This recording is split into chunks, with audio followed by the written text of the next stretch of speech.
Ma'am, welcome back to the program. It's very good of you to come and see us again. Look, last week, Great to be with you gave us a very rosy picture on the jobs front.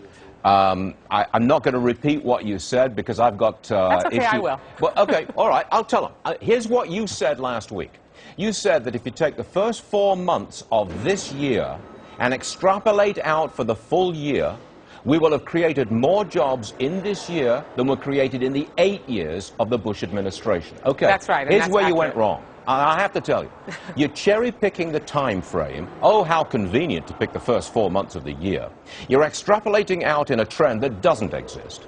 And you are actually omitting and forgetting and ignoring the 3 million net jobs lost so far in the Obama administration. It's on the screen. Well, 3 million Stuart, net lost. Now, do you want to Stuart, rephrase your statement or what? No, I don't. I'll repeat it. If we stay on the pace of job creation that we have had since the beginning of this year, we will create more jobs in this year than in the entire 8 years of the Bush presidency. Stuart, you can't say that. Let me... Yes, I can. No, because it's accurate. you've said it. If you can say it, but you're totally wrong.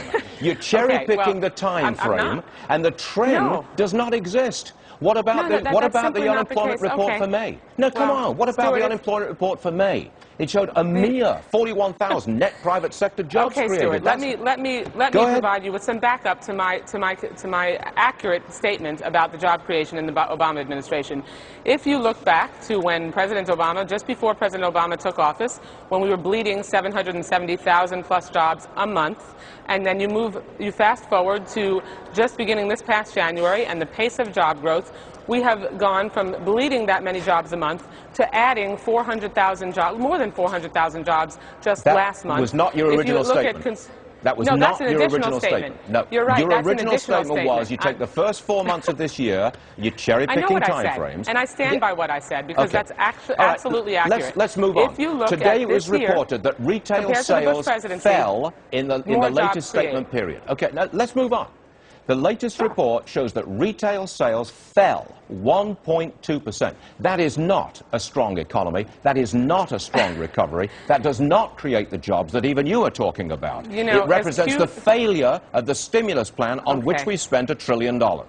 That's simply not true, and as cute and adorable as your car hitting a roadblock is, it's simply not an accurate reflection of what's happened. We've had 10 straight months of increase in manufacturing, literally 125,000 manufacturing jobs created in the last 5 months. We have had an increase in retail sales in the 6 of the last 7 months. We have had an increase in the overall GDP. From 3% a quarter for the last 3 straight quarters, 9 points in the last 12 months. Stuart, for you, it's so disingenuous for you to say that the Recovery Act that we passed last year, just after President Obama took office, has not been effective. In fact, on top of all that job creation and growth, $1 trillion.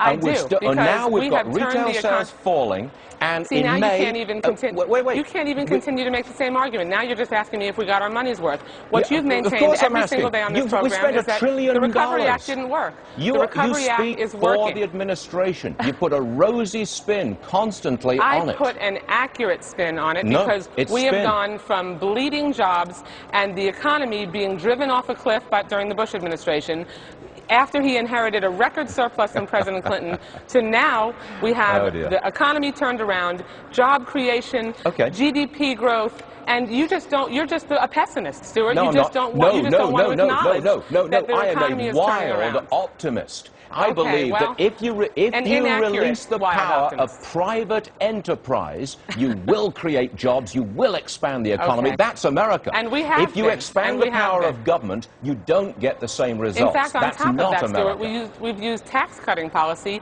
to help jumpstart the economy as well. Please. Yes. $400 a year for most people. That's Oh, no, with all due respect, that is not true. And everybody faces an increase in taxes at the state level. Everybody's facing an increase in sales taxes. Okay, well, that's most the choice people of are the paying higher taxes at the state level, and the so-called rich are going to have to pay more on January the 1st. You know what cherry picking is because you do it every single day on this program, and I don't. You're certainly entitled to do that, but it's just not an accurate reflection of what's going on. Americans know, and that's why consumer confidence is up for the last 7 straight months as well, because people are feeling good about how things are going. Last question. Your opponent in the November election has a background in private enterprise.